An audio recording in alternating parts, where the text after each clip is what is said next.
नमस्कार। आज मैं आप लोगों को बताने जा रहा हूँ प्रयागराज में स्थित एक वृक्ष के बारे में जिसका नाम है अक्षयवट वृक्ष। अक्षयवट का अर्थ होता है ऐसा वट वृक्ष जिसका कभी नाश न हो। तो ये है इलाहाबाद किले के अंदर दक्षिण पूर्वी कोने में स्थित।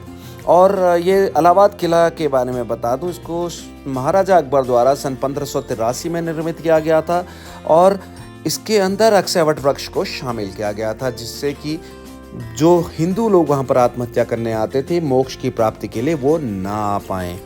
अक्षयवट के बारे में हमारे पौराणिक ग्रंथों में ही इसका काफ़ी उल्लेख किया गया है और इसके बारे में ये बताया गया है, इसकी उत्पत्ति के बारे में, कि श्री जब ब्रह्मा जी पुरोहित बनकर पृथ्वी पर आए थे और विष्णु भगवान इसमें जब इसके यजमान बने और शिव जी इसमें अध्यक्ष थे, तो इन त्रिदेवों ने पृथ्वी में सारे पापों के विनाश के लिए अक्षयवट वृक्ष की परिकल्पना की और इसका नाम महर्षि वेदव्यास ने अक्षयवट वृक्ष के तौर पर किया।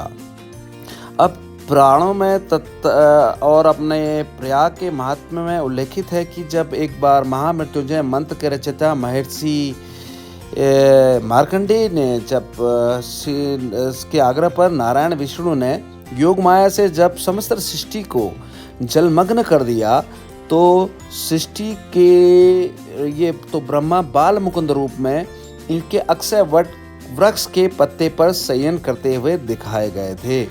रामायण में भी इसका उल्लेख किया गया है और इसके अनुसार प्रभु श्री राम माता सीता तथा लक्ष्मण के वनवास के समय प्रयाग के संगम तट पर अक्षयवट वृक्ष के दर्शन पूजन करने के उपरांत चित्रकूट की ओर प्रस्थान करके ही गए हुए थे। यहाँ पर जैन धर्म के भी लोग इससे आस्था से जुड़े हुए हैं और उनके प्रथम तीर्थकर ऋषभदेव जी ने भी यहाँ पर ज्ञान की प्राप्ति की थी, ऐसा माना जाता है। तो इसका अक्षयवट वृक्ष काफ़ी प्रसिद्ध है और ये कहानी हम इन्हीं के यहाँ के पंडित जी द्वारा सुनते हैं। इनकी छाया को पाने के लिए हम लोग स्वयं इनकी छाया में खड़े हैं, तो इसके मतलब हम सब सौभाग्यशाली हैं। ये भी इस जन्म का पुण्य है, पिछले जन्म का कोई पुण्य है, तभी इनका छाया मिल रहा है। और मैं बताना चाहूँगा कि विश्वसनीय अकल्पनीय वट वृक्ष भगवान भोलेनाथ एवं माता पार्वती को लगाया, उन्होंने अमरता का वरदान दिया है। इनका किसी भी कालखंड में क्षय नहीं होता है, इसलिए वो अमर रहते हैं। जब महाप्रलय होता है तो सारा संसार जलमग्न हो जाता है और भगवान विष्णु इनके पत्ते पर बाल धारण करके शयन करते हैं और सारे सृष्टि को अपने अंदर समेट लेते हैं। जब महाप्रलय काल की अवधि पूर्ण होती है तो यहीं से सृष्टि का बीजारोपण भी करते हैं। जब इसके बाद त्रेता युग में भगवान राम के वनगमन के समय में भरद्वाज ऋषि के कहने पर तीन लोग श्री राम लक्ष्मण जानकी जी यहीं पर आकर के विश्राम किए थे। 3 दिन बताया जाता है कि 3 दिन विश्राम किए थे। इसके बाद इन्हीं के दूध से अपना जटा बना करके वन के लिए प्रस्थान किए थे और जब वन की अवधि पूर्ण हुई तो लौटते समय भी तीनों लोग यहीं पर आए थे। इसी से माता सीता ने कहा था कि आज से इस वट वृक्ष का नाम अक्षयवट के नाम से जाना जाएगा। यहाँ पर बड़े बड़े ऋषि महर्षि देवता तपस्या किए हैं। यहाँ असंख्य लोग तपस्या करके सिद्धि प्राप्त किए हैं जिनका कोई गिनती नहीं है। फिर भी एक ज्वलंत उदाहरण है जो आप लोगों के पीछे एक छोटा सा मार्बल का मंदिर है, उनमें जैन धर्म के प्रथम तीर्थंकर ऋषभदेव जी महाराज को वहीं पर कैवल्य प्राप्त हुआ था, जिनका चरण चिन्ह वहाँ विद्यमान है। इनकी विशेषता है कि इनका पूर्णतः पतझड़ नहीं होता है, सदैव हरे भरे रहते हैं और सदा हरे भरे रहते हैं। ये पत्ता झड़ता है लेकिन झड़ता है लगता है, झड़ता लगता है, ये सदैव हरे भरे रहते हैं। ये पूर्णतः नग्न नहीं होते हैं, जैसे और वृक्षों में देखा जाता है कि बसंत ऋतु में नग्न हो जाते हैं, लेकिन ये नग्न नहीं होते। और ये दिन भर इनके ऊपर कितना भी चिड़िया चहचहाएगी सब कुछ होगा, लेकिन जब ही संध्या काल होगा इन पर एक भी चिड़िया निवास नहीं करती, नहीं घोंसला बनाती है। हम लोग भी शाम को ही पूजा पाठ करके यहाँ से निकल जाते हैं। तो इनकी बताया जाता है कि 33 करोड़ देवी देवता का निवास है और इनके परिक्रमा करने में हम एक एक कदम जो बढ़ाते हैं करोड़ों पाप नाश करता है। एक बार परिक्रमा करने से पूरे ब्रह्मांड के परिक्रमा के बराबर फल मिलता है। यही इनकी विशेषता है। बोलो अक्षयवट भगवान की जय। अक्षयवट पातालपुरी, जहाँ पर इस अक्षयवट वृक्ष की जड़ की स्थापना की गई थी। ये पातालपुरी नाम इसलिए दिया गया है क्योंकि ये जमीन की सतह से लगभग 4 या 5 फुट नीचे है और आप आराम से इसमें हम लोग चल सकते हैं। ये देखिए मंदिर का हमें निचला स्तर है और यहाँ पर सबसे पहले आपको प्रयागराज महाराज की एक मूर्ति मिलेगी। प्रयागराज का नाम इन्हीं महाराज से के नाम पर है और प्र से प्रथम यज्ञ से य से यज्ञ बना हुआ था, इसलिए ये प्रयज्ञ राज था जो कि अपभ्रंश होके प्रयाग बन गया है।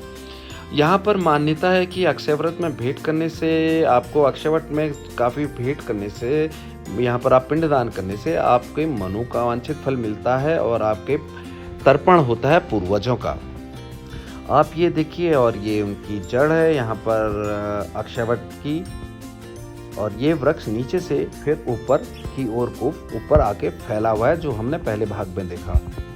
आगे काफ़ी देवी देवताओं की यहाँ पर मूर्तियाँ बनाई गई हैं जो कि हिंदू धर्म के विभिन्न देवताओं को, जैसे नरसिंह महाराज और सारे देवताओं के यहाँ पर आगे उन्होंने मूर्तियाँ लगाई हुई हैं। और ये देखिए इसका आगे जाने पर हमें एक और विशेष चीज़ मिलेगी। जैसा कि मैंने पहले बताया था कि यहाँ पर श्री रामचंद्र जी माता सीता के साथ 3 दिन उन्होंने यहाँ पर निवास किया था। जब वो निवास करने के बाद यहाँ से जा रहे थे तो माता सीता ने इसी कुंड के अंदर महागुप्तदान जिसको कहते हैं, यहाँ पर अपने दाएं हाथ का कंगन इसके अंदर डाल के उन्होंने यहाँ पर उसको दान किया था। इसके अंदर गुप्त दान करने से कहावत है कि आपकी मनोवांछित इच्छाएं पूरी होती हैं और आपको लाभ मिलता है, ये ऐसा माना जाता है। तो ये यहाँ पर है, इसके अंदर हाथ डाल के महागुप्त दान किया जाता है। और इस तरीके से आपको मैंने आज अपने इस छोटे से वीडियो द्वारा सनातन धर्म में एक ऐसे पहलू के बारे में जानकारी दी है जो कि अधिकतर लोग प्रयागराज आने के बाद भी उन्हें इस बारे में नहीं मालूम होता है। अगर आप प्रयागराज आते हैं तो यहाँ पर जाने ना भूलें। ये किला जो है अभी आर्मी के कंट्रोल में है, लेकिन यहाँ पर जाने के लिए आपको वहाँ गेट से पास मिल जाते हैं और आप लोग यहाँ पर जा सकते हैं। इसके अंदर जाके आप अक्षयवट वृक्ष में ज़रूर जाएं और यहाँ का पत्ता पाना आपको जान के ताज्जुब होगा कि बहुत शुभ माना जाता है। अक्षयवट वृक्ष के पत्ते को कभी तोड़ा नहीं जाता, उसको कभी नुकसान नहीं पहुँचाया जाता है। अगर आप बहुत खुशनसीब हैं तो आपके आगे पत्ता स्वयं ही गिर जाएगा और आप वो पत्ते को घर में लाके आप फ्रेम करके अगर रख दें तो आपके घर में धन धान्य और काफ़ी सुख संपत्ति रहेगी, ये सब माना जाता है। धन्यवाद।